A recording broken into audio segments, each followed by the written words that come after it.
దేవదేవ, శ్రీకృష్ణుడు స్వయంగా చక్ర ప్రయోగం చేస్తే మన బాణుడు మనకు దక్కడు. ఆ చక్రానికి ప్రపంచంలో తిరుగులేదు. కనుక మీరు ఏదైనా ఉపాయం చేసి మన పుత్రుడైన బాణుణ్ణి రక్షించండి అని పుత్రుడైనటువంటి వాడు గగ్గోలు పెట్టింది.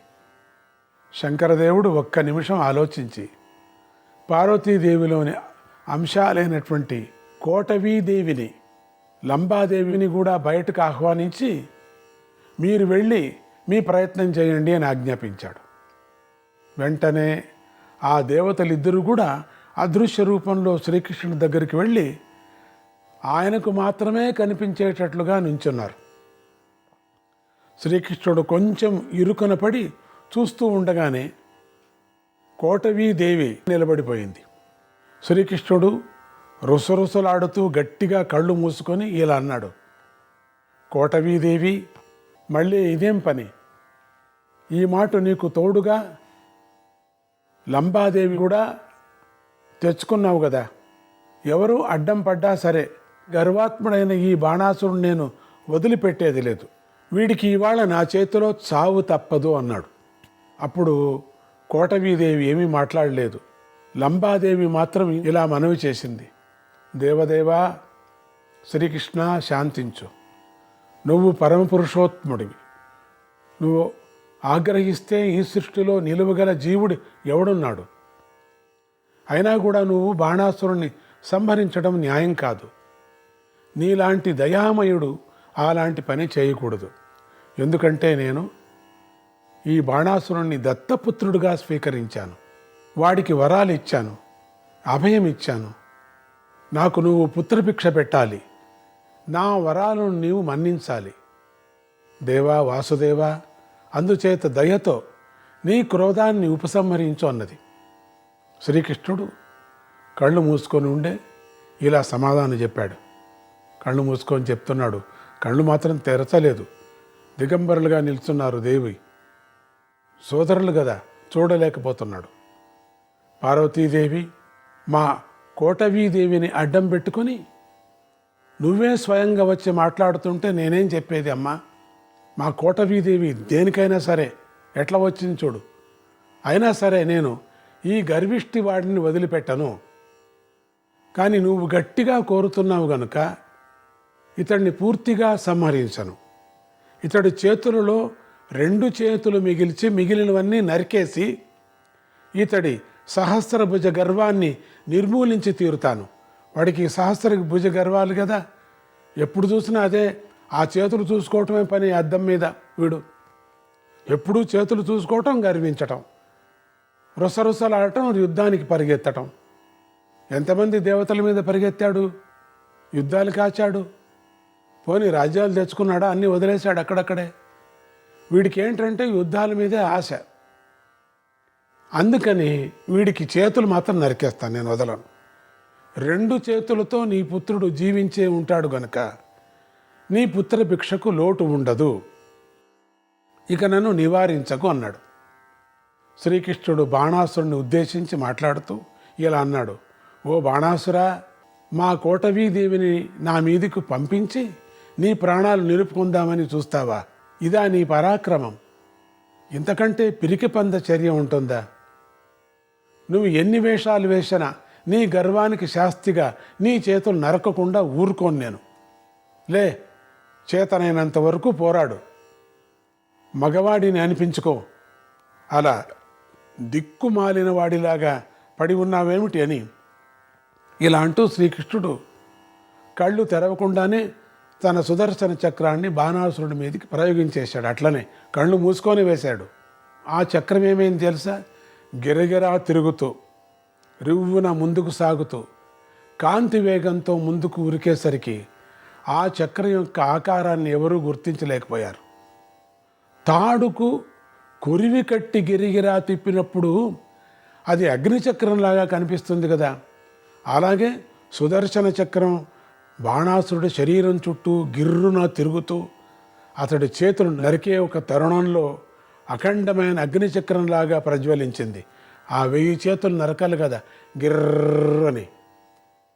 ఆ మహాచక్రం కొద్ది నిమిషాల్లోనే బాణాసురుడి యొక్క 998 చేతులను పరపర నరికేసి 2 చేతులను మాత్రం మిగిల్చి రివ్వున వెనక్కి వెళ్ళి శ్రీకృష్ణుడి చేతిని అలంకరించింది. నరికేసింది 998 చేతులు. ఈ విధంగా సుదర్శన చక్రం త్రుటి కాలంలోనే తన బాహువులన్నిటినీ నరికేసరికి నెత్తుటి నదులు ప్రవహిస్తున్నాయి. ఎంత నెత్తురు కారాల, ఎంతలా ఉన్నాడు, ఎంత భయంకరంగా ఉన్నాడు. మహాపర్వతంలాగా మారిపోయినటువంటి బాణాసురుడు ఆ బాధకు తాళలేక ఘోరంగా అరుస్తూ అరుపుల మధ్యలోనే శ్రీకృష్ణుడిని నిందించసాగాడు. ఆ అరుపులు విన్న శ్రీకృష్ణుడికి క్రోధావేశం పొంగుకు వచ్చింది. అందువల్ల ఆయన వీరావేశంతో ఊగిపోతూ మరోసారి సుదర్శన చక్రాన్ని ప్రయోగిద్దామా అని ఆలోచించడం మొదలుపెట్టాడు. ఈ విషయాన్ని తక్షణమే శంకర భగవానుడు గ్రహించేశాడు. ఆయన ఇక ఆలస్యం చేస్తే లాభం లేదని కుమారస్వామిని వెంటబెట్టుకొని స్వయంగా శ్రీకృష్ణుడి ముందు నిలబడి ఇలా మనవి చేశాడు. శ్రీహరి, శ్రీకృష్ణ, సృష్టి స్థితి సంహారకర్తవు నువ్వే. అలాంటి నువ్వే ఆగ్రహిస్తే లోకాలు నిలిచేది ఎలాగా? నీ చక్రాన్ని నువ్వు తప్పితే మరొకరు ఆపలేరు కదా.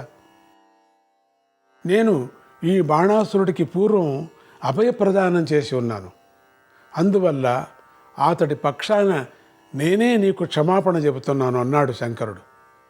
ఈ మాటలు విని శ్రీకృష్ణుడు వెంటనే చల్లబడిపోయాడు. ఆయన ఇలా అన్నాడు, శంకరదేవా, నువ్వు దేవతలకు రాక్షసులకు కూడా పూజనీయుడివి. నీకు నమస్కారం. నీ మాటకు తిరుగులేదు. ఇదిగో నా చక్రాన్ని నేను ఉపసంహరించేశాను. ఈ బాణాసురుడు బ్రతుకుగాక. నేను ఇక్కడికి వచ్చిన పని పూర్తి కాలేదు. అందుచేత నాకు సెలవు ఇప్పించేసాయి, నేను వెళ్ళి వస్తాను. ఇలా అంటూనే శ్రీకృష్ణుడు నాగపాశాలతో బంధించబడినటువంటి అనిరుద్ధుడు ఎక్కడున్నాడా అని వెతుక్కుంటూ ముందుకు వెళ్ళిపోయాడు. ఈ విషయాన్ని గమనించిన నందీశ్వరుడు బాణాసురుడి వంక చూస్తూ, బాణాసురా, ఇలా అరిస్తే ఏం ప్రయోజనం? వెళ్ళి శంకరదేవుడి పాదాల మీద పడు. ఆయన నీకు ఏదైనా గతి చూపిస్తాడన్నాడు. బాణాసురుడు, సరే నందీశ్వర, నేను కదిలే స్థితిలో లేనయ్యా, నన్ను త్వరగా తీసుకెళ్ళు, స్వామి పాదాల దగ్గరకు చేర్చు అన్నాడు. నందీశ్వరుడు అలాగే చేశాడు. శంకరదేవుణ్ణి చూసిన బాణాసురుడు బాధతో గిలగిలలాడిపోతూ ఏమీ చేయలేక స్తంభంగా నిలబడిపోయాడు. అది గమనించిన నందీశ్వరుడు, బాణా, అలా నుంచుంటావేమిటి? ఇప్పుడే ధైర్యం పెరగాలి. స్వామి నాట్యప్రియుడు. స్వామి ముందర భక్తితో రుద్రనాట్యం చేసి చూపించు, కదులు అని హెచ్చరించాడు. ఆ హెచ్చరికతో మనస్సు కూడా తీసుకున్నటువంటి బాణాసురుడు తన ఘోర బాధలన్నిటిని నిగ్రహించుకొని మనస్సును ఏకాగ్రం చేసి భక్తిభావ పరిపూర్ణుడై శంకర మహాదేవుడికి ముందర రుద్రతాండవం చేశాడు. అంత భక్తుడు, రుద్రభక్తుడు. ఆయన జీవితంలో ఎవరి మీదనూ అన్యాయం చేయలేదు. మంచి మంచి పనులే చేసుకొచ్చాడు. బాణాసురుడు శివభక్తుడు కదా. ఆ విధంగా ఒక పక్క తన శరీరం నుంచి రక్తం ప్రవహిస్తున్నా లెక్క చేయకోకుండా తనను స్తుతిస్తూ నాట్యం చేస్తున్నటువంటి బాణాసురుణ్ణి చూసేసరికి కరుణామయుడైనటువంటి బోళాశంకరుడు కదా, శంకర భగవానుడికి హృదయం ద్రవించింది. ఆయన ఇలా అన్నాడు, వచ్చా బాణాసురా, నువ్వు తప్పులు చేసినా నేను నీ మీద ప్రసన్నంగానే ఉన్నాను. విశేషించి ఈ నీ భక్తి నృత్యానికి నేను మరింత ప్రసన్నుడయ్యాను. నీకు వరమిస్తాను, నీ మనస్సులో ఏముందో కోరుకో అన్నాడు. ఆ మాట విన్న బాణాసురుడు తన గాయాలను లెక్క చేయకోకుండా శివుడికి మరోమారు నమస్కరించి, ప్రభూ, నీకు నా మీద దయ ఉంటే నేను అజరుడు, అమరుడు అయ్యేటట్లుగా అనుగ్రహించు అన్నాడు. శంకర భగవానుడు ప్రసన్నుడై, బాణాసుర, నువ్వు నిజంగానే దేవతల్లో సమానుడవు. నువ్వు కోరుకున్నట్లుగానే నీకు అజరత్వం, అమరత్వం సిద్ధిస్తాయి. నీ మీద నాకు దయ మరింత పెరిగిపోతుంది. మరో వరం ఇస్తాను కోరుకో అన్నాడు. బాణాసురుడు మరోసారి నమస్కరించి, దేవా, నాలాగే ఒళ్ళంతా గాయాలన్నా లెక్క చేయకుండా నీ ముందు నాట్యం చేస్తూ నిన్ను స్తుతించే వారికి పుత్ర సంతానం కలుగుగాక అని కోరాడు. అంటే ఇది ఇంక ముందు వచ్చే కథల్లో వస్తుందన్నమాట. పుత్ర సంతానం అంటే పుత్రులు కాదు, వాళ్ళకు ఉత్తమ గతి కూడా లభించుగాక, వాళ్ళకు మంచిది కానీ అని అర్థం ఇక్కడ. ఈ కోరికకు శంకర భగవానుడు మరింత ప్రసన్నుడై, బాణ, నువ్వు అన్నట్లే జరుగుతుంది, కానీ నన్ను ఆ విధంగా ఉపాసించేటువంటి భక్తులు నిరాహారులై క్షమాశీలులై సత్యము ఆర్జవము కలిగి నన్ను సేవించాలి. ఇది ముఖ్యం. ఆర్జవం అంటే వంచన లేని ముక్కుసూటితనం నీలాగా. బాణాసుర, నిస్వార్థమైన నీ కోరికకు నేను మరింత సంతోషిస్తున్నాను. మరొక వరం కోరుకో, ఇస్తానని అనుగ్రహించాడు. బాణాసురుడు స్వామికి మళ్ళీ నమస్కరించి, దేవా, సుదర్శన చక్రపు దెబ్బలతో ఒళ్ళంతా గాయాలైపోయింది. ఆ బాధ భరించలేకుండా ఉన్నాను. దాన్ని పూర్తిగా పోగొట్టు. ఇది నా 3వ వరం అని ప్రార్థించాడు. శంకర భగవానుడు, వత్స, తథాస్తు, నీ వంటి మీద గాయాలే లేకుండా పోవుగాక. నీకు 4వ వరం కూడా ఇవ్వాలని ఉంది. ఏం కావాలో కోరుకో అని మళ్ళీ ప్రోత్సహించాడు. 4వ వరం, తనకు తానే వరాలు కుప్పిస్తున్నాడు. ఈ మాట బాణాసురుడు, ఈ శివుడికి ఏదో ఉంది లోపల, అది వచ్చేంతవరకు వరాలు ఇస్తున్నాడు. ఏది కోరలేదు చూడు బాణాసురుడు. ఇంకేది రాజ్యం కానీ, ఇంకా ఏది విపరీతమైనటువంటి భార్యలు కానీ పుత్రులు కానీ, ఈ ప్రపంచాన్ని జయించాలి కానీ ఇవేదీ కోరలేదు. అమరత్వం ఇచ్చానన్నాడు. కానీ ఏమిటో ఆశ ఉంది రుద్రుడికి. దేవదేవా, రుద్రదేవా, ఇప్పుడు కొడుతున్నారు, నాకు నీ రుద్రగణాలలో శాశ్వత స్థానం లభించాలి, ప్రథమమైనటువంటి స్థానం కూడా లభించాలి. ఆ గణాలలో మహాకాల పదవిని నాకే దక్కాలి అని కోరుకున్నాడు. శంకర భగవానుడు మరింత ప్రసన్నుడై, వచ్చా బాణాసుర, నువ్వు కోరుకున్నట్లే జరుగుతుంది. నీలో ఉన్న దుర్గుణాలన్నీ పూర్తిగా నశించిపోయాయి ఇంతటితో. నేను ఇచ్చిన ఈ వరాల ప్రభావం చేత నీకు ఇక ఎవరి వల్ల భయం అనేది ఉండదు. నీలో ఈ పరివర్తన రావడం కోసమే నేను నీకు ఈ కష్టాలు కల్పించాను. అంతేగాని నేను నీ పట్ల విముఖుణ్ణి అనుకోకు. నేను ఎప్పటిలాగా పూర్తిగా సుముఖంగా ఉన్నాను. నీకు 5వ వరం కూడా ఇవ్వాలనుకుంటున్నాను. ఏం కావాలో నిస్సందేహంగా కోరుకో అని ఆనతిచ్చాడు. బాణాసురుడు ఈ శివానుగ్రహానికి ఆనందపడిపోతూ, దేవదేవ మహాదేవ, 1000 చేతుల వాణ్ణి కాస్త 2 చేతుల వాణ్ణి అయిపోవటంలో నా శరీరం అంతా గొగ్గోలుగా మారి చూడటానికి వికృతంగా ఉంది. ఈ వికృత రూపం పోయి నాకు 2 చేతులు మంచి రూపం రావాలి. ఇక నీ దయ అని విన్నవించాడు. శంకర భగవానుడు అనుగ్రహంతో చూస్తూ తథాస్తు అంటూ బాణాసురుడి శరీరాన్ని అక్కడికక్కడే సుందర ద్విబాహు శరీరంగా మార్చివేసి ప్రసన్నంగా నవ్వుతూ తన ప్రమథ గణాల్లో సహా అప్పటికప్పుడే అంతర్ధానమైపోయాడు. కొత్తగా మహాకాళత్వాన్ని పొందినటువంటి బాణాసురుడు వైరాగ్యంలో పరాకాష్ఠకు చేరి రాజ్యాన్ని గురించి సంసారాన్ని గురించి పట్టించుకోకుండా శంకర భగవానుడితో కలిసి రుద్రలోకానికి వెళ్ళిపోయాడు. చూశారా బాణాసురుడు యొక్క కథ ఎంత అద్భుతమో! శోణితాపురపు సరిహద్దులలోంచి పురమధ్యంలోకి ప్రవేశించిన శ్రీకృష్ణుడు పక్కనే ఉన్న నారదుడి వంక చూసి, మహర్షి, అనిరుద్ధుణ్ణి బంధించి ఉంచినటువంటి భవనం మీకు తెలుసు కదా, దాన్ని నాకు చూపిస్తే మనము ఇక్కడికి వచ్చిన పని పూర్తి చేసుకొని ముందుకు సాగుదామన్నాడు.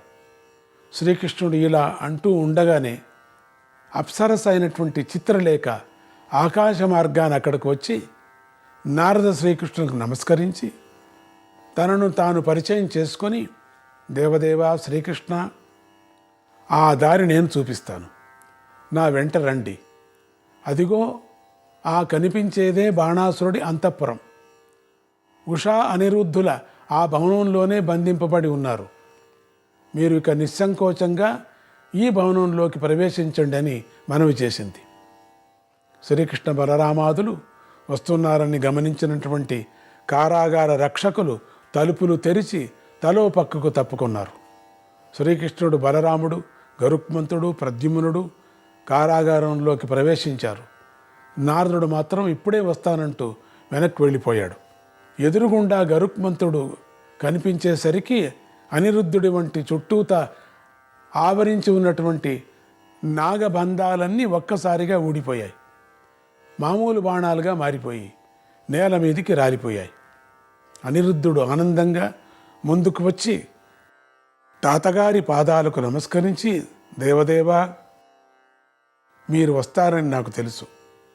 మీ ముందు దేవేంద్రుడు కూడా నిలవలేడు. ఈ బాణాసురుడు ఎంత అంటూ మళ్ళీ నమస్కరించాడు. శ్రీకృష్ణుడు అనిరుద్ధుడి ప్రేమ దగ్గరకు తీసుకొని తన అమృత హస్తంతో అతడు ఒళ్ళంతా ప్రేమగా తడిమాడు. దాంతో అనిరుద్ధుడి శరీరంలో మిగిలిపోయిన బాధలన్నీ పూర్తిగా తొలగిపోయాయి. అతడు నూతన కాంతితో ప్రకాశించాడు. ఆ తర్వాత అనిరుద్ధుడు బలరాముడికి, గరుత్మంతుడికి, తన తండ్రి అయినటువంటి ప్రద్యుమ్నుడికి వరుసగా నమస్కరించి ఆశీస్సులు అందుకున్నాడు. ఈలోగా ఉషాదేవి చెలికెత్తులు ఆమె చుట్టూ చేరారు. ఉషాదేవి మాత్రం వారిని తప్పించుకుంటూ అనిరుద్ధుడు నమస్కారం పెట్టిన క్రమంలోనే తాను కూడా పెద్దలందరికీ నమస్కారాలు పెట్టింది. మామగారైన ప్రద్యుమ్నుడికి నమస్కారం పెట్టేటప్పుడు మాత్రం ఆమె పూర్తిగా సిగ్గుతో ముడుచుకుపోయింది. ఇంతలో నారద మహర్షి అక్కడికి వచ్చి, శ్రీకృష్ణ, ఏమీ లేదు, దేవేంద్రుడు రమ్మంటే వెనక్కి వెళ్ళి నువ్వు నీ మనవణ్ణి మళ్ళీ కలుసుకున్నందుకు, ఘోర రాక్షస విజయం సాధించినందుకు ఆయన నిన్ను అభినందిస్తున్నాడు, ఆ మాటే నీకు చెప్పమన్నాడు అని మనవి చేశాడు. దేవేంద్రుని మధ్యలో పిలిచాడు, అందుకని వెళ్ళొచ్చా. ఇంతలో ఉషా అనిరుద్ధులు వచ్చి నారద మహర్షికి పాదాభివందనం చేసి ఆశీస్సులు అందుకున్నారు. ఆయన వారిని ఆశీర్వదిస్తూ కొంచెం హాస్యం కూడా కలిపి ఇలా అన్నాడు, శ్రీకృష్ణ, మొత్తానికి నువ్వు నీ మనవుడు కలిసి నీ బలపరాక్రమాలతో ఈ ఉషాదేవిని గెలుచుకున్నారయ్యా. కనుక ఇది స్వయంవరము కాదు, కన్యాదానము కాదు, వీరశుల్క వివాహమే అవుతుంది. ఇది వీరశుల్క వివాహం అంటే పరాక్రమంతో గెలిచి కన్యను వివాహం చేసుకోవటమే కదా. కనుక నువ్వు ఇప్పుడు దగ్గర ఉండి ఈ ఉషా అనిరుద్ధులు ఇద్దరికీ శాస్త్రోక్తంగా వీరశుల్క వివాహం సంపూర్ణంగా జరిపించాలి. ఎందుకంటే వివాహాలలో ఆడవారు పాడుకొనే వియ్యాల వారి పాటల్ని వినాలని నాకు ఉబలాటగా ఉంది. ఆ పాటల్లో రెండు పక్షాల వియ్యాల వారు ఒకరినొకరు బాగా ఎత్తి పొడుచుకుంటూ ఉంటారు. ఇక్కడ ఈ సందర్భంలో ఆ ఎత్తి పొడుపులు ఇంకా రసవత్తంగా ఉండే అవకాశాలు చాలా ఉన్నాయి. అందుకే ఆ పాటలు వినాలని నాకు చాలా కుతూహలంగా ఉంది. అందుకే ఈ వివాహాన్ని నిండుగా నింపాదిగా జరిపించమని నేను కోరుకుంటున్నాను అన్నాడు నారదుడు. ఈ చివరి మాట వినేసరికి అక్కడున్న వారంతా పగలబడి నవ్వారు.